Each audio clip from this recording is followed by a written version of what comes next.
Hey everybody, and welcome back. Today we're going to talk about a topic that I get asked about a lot, and that's passive versus active speakers. And we're going to talk a little bit about the pros and cons of going all active, going digital. There's a lot of bottlenecks there versus a passive speaker. And I know a lot of you guys have been on that other side of the fence where you think it's got to be better if it's all active or if it's all done in the digital domain. And what are the pros and cons? And we're going to take a dive into this thing and take a look at it. And this is a good example. This is an ATC speaker. It's one of their studio monitor type speakers. It's designed for the pro market. It's all active. All you have to do is plug a power cable into this thing and an XLR input. It's got some variation there to attenuate the top end and a bass boost on it. The chassis is all cast aluminum. The whole thing is one big aluminum chassis. It's got an MDF front baffle that screws to it. It's got one of their little dome tweeters with a tiny little Neo motor on it that measures pretty well. And it's got one of their woofers that they use in a lot of models, and their woofers are super heavy. It's got a huge motor structure on it. The field strength on that voice coil must be really high with that kind of motor strength. So I'm guessing they dropped the field strength by increasing the gap around the voice coil to counteract some of the strength that they've got there, which is it's good for power handling because they've got a pretty good sized voice coil on that thing more than likely. It's a heavy cone, a lot of moving mass, so it needs a little bit of motor strength. And all in all, it has a beautiful response. I don't see breakup in the top end of it or anything like that. So they do some really nice drivers. I've always liked their drivers. Now, active versus passive. This company makes both. And I can remember back in the day listening to them both side by side, listening to their smaller models, passive, and then a bigger model there that's completely active. And I remember at the time the dealer was demonstrating the stuff to me, and he had a cheap CD player and a receiver that he was powering the passive one with. And then same front end, but powering the active speaker, which at that point, the active speaker had a better amplification and stuff in it than the receiver that we were using to drive the passive ones. So as you can imagine, the passive one was here, the active one was here. I mean, there was a clear performance advantage when you went to the all active one. It just sounded better. However, you took that same passive one and you put it on a really high-end system with really good quality electronics, and suddenly it went from here to here, and it blew right past the active one. And, I mean, blows right past it. It's just a simple fact that these speakers are only going to sound as good as what you're feeding them, as good as the electronics are. And these amplifiers are pretty inexpensive made amplifiers. This is not a high-end amplifier that's going to blow the house down. I mean, it's an inexpensive little amp designed for this application.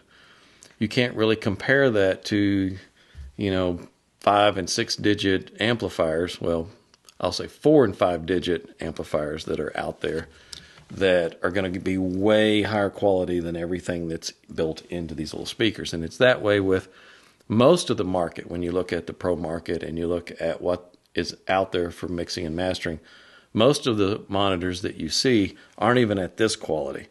It's a cheap switching power supply, cheapest parts you can get. Some of them have a digital input on there so you can go through and you can manipulate the response a little bit. All of that has huge drawbacks. Especially when you get into DA converters. If you think about some of these newer monitors that are all electronically controlled with digital filters and DSP and stuff like that, the DA converters that are built into those things are usually done with about $20 or $30 worth of parts at best.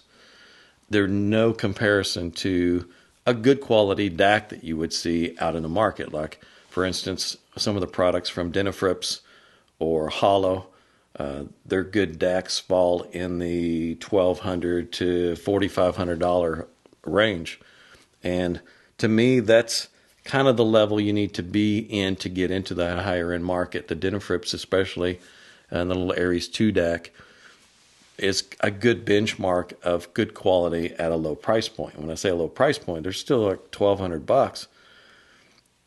You take that and put it into an active speaker, and you know you're going to expect to pay $6,000 or $7,000 for that speaker because of the amount of money that you put into it.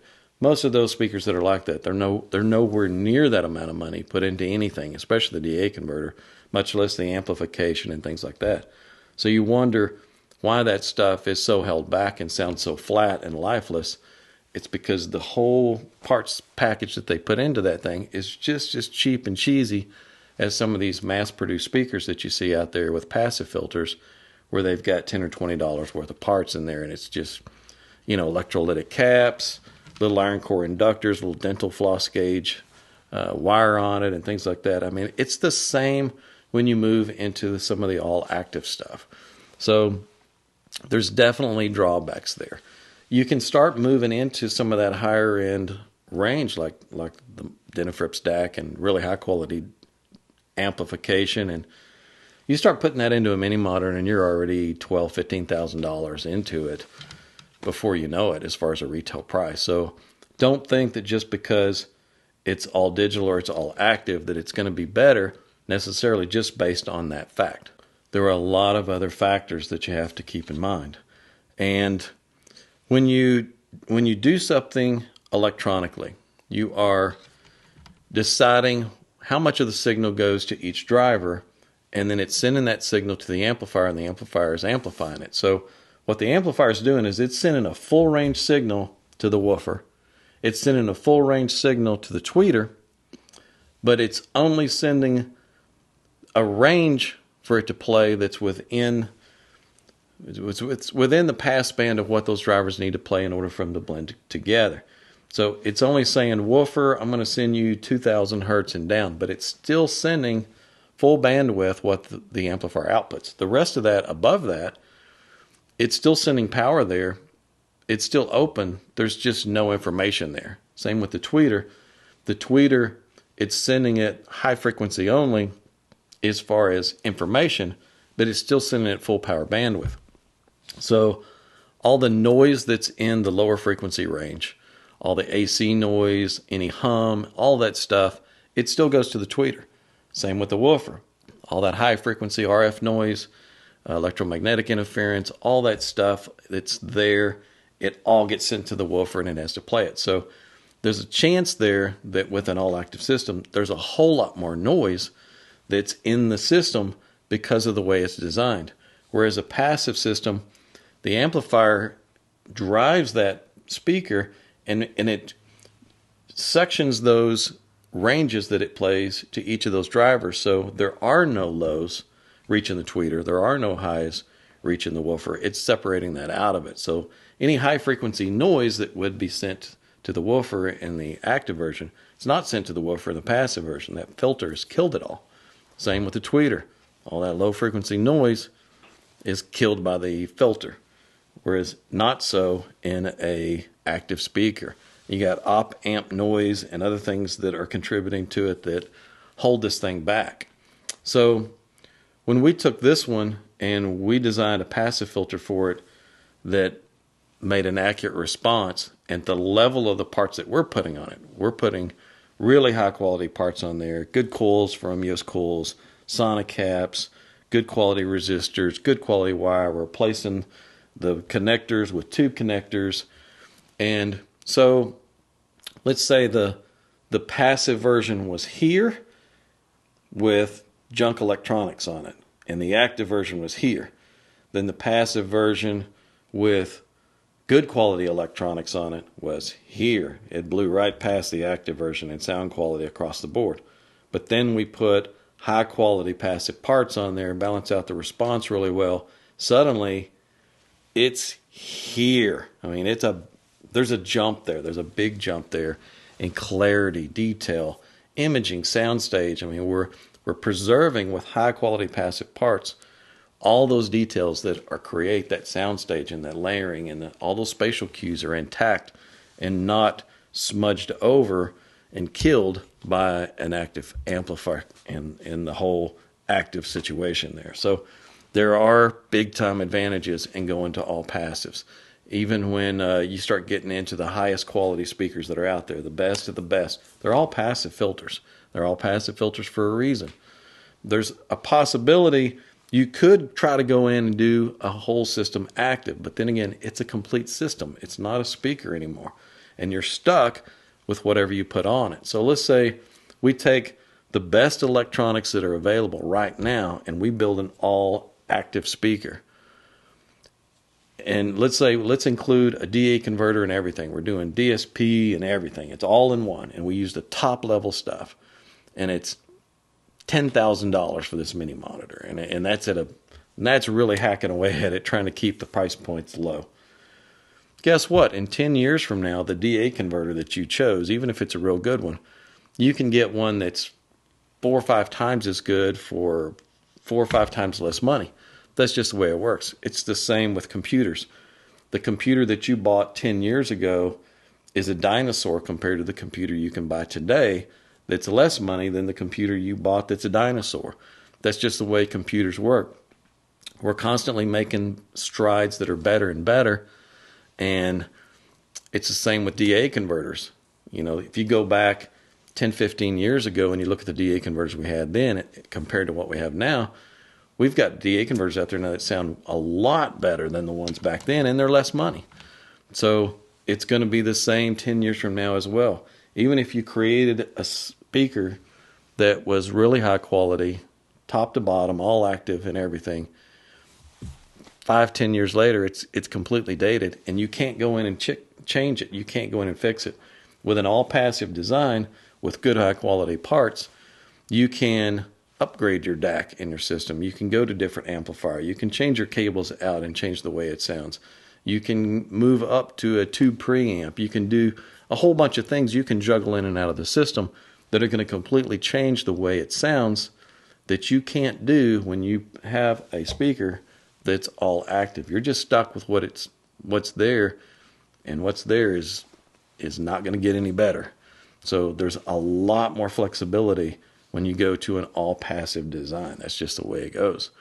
Let's look now at the measured responses of this new speaker, this ATC with a new passive filter. Crossover-wise, this thing looked great. It was easy to blend these drivers. They don't have any issues with breakup or anything like that. The frequency response of the woofer was super smooth. Just went in and put a second-order filter on it, and it looked great. The tweeter was flat already, so as soon as I put a capacitor in the line, it dropped the whole bottom end of it and made it into kind of a diagonal slope.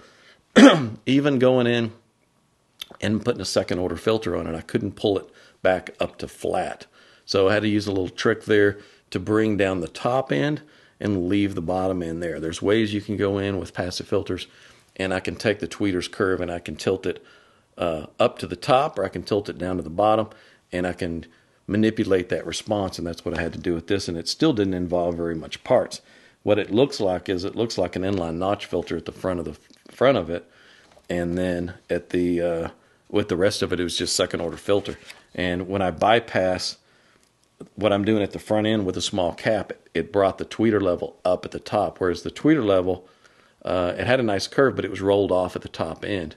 And what I did was basically put no attenuation on the top end and keep the very top end up, and then bypass some of the resistance to the bottom end and bring that level up and make it flat. So there's a lot of tricks and things you can do with a passive filter that's easy and simple, and I can make it do anything I want within a few minutes. When you're working with active filters, man, you're stuck with what you're stuck with. And a lot of those old electronic crossovers you used to buy just had textbook filters. So it would just have a certain roll-off on each driver, and that necessarily wasn't going to work or won't work with the roll-off curves of those drivers. And you couldn't go in and you can't adjust them within their pass band. All it's doing is adjusting it at the roll-off. So with the passive filters, a lot of flexibility there. Let's look at the horizontal off-axis. Horizontal off-axis on this thing look fantastic. Nice and even roll-off. The vertical off-axis also look great, and I'm really impressed with the vertical off-axis. And one of the reasons is this tiny faceplate on this tweeter allows the close acoustic center spacing, and that really helps, especially on top of the fact that the crossover point is fairly low. I think I crossed this thing at around 1800 hertz, which was no issue for this little tweeter at all. And it's when the crossover point is low and the acoustic centers are close together, as you move up or down, it doesn't change the time arrival of these very much. So it maintained a really good vertical dispersion, which means a good even room response. For, spectral decay looks super clean as well, and the impedance curve really easy. Easy low to 8 ohm impedance all the way across. So it's not something we're going to throw online as a kit, as an upgrade for this model. I don't think there's a lot of these out there. It's an older model.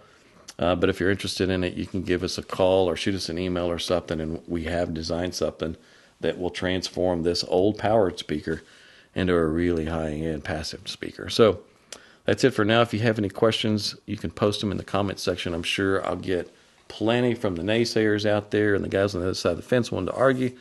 Don't. Listen. I'm trying to help you guys out. And it all comes down to, in the end, how does it sound? What does it sound like? That's the real measuring stick, is how does it sound at the end? And you can really get there with high-quality passive parts, and it's tough to get there when you're doing it active. It's just there's too many other bottlenecks and too many other things there that are going to cause issues. So that's it for this one. If you haven't subscribed to our channel, please do. I appreciate it, and I appreciate all the views that we get. Thank you for watching, and we'll see you in the next one.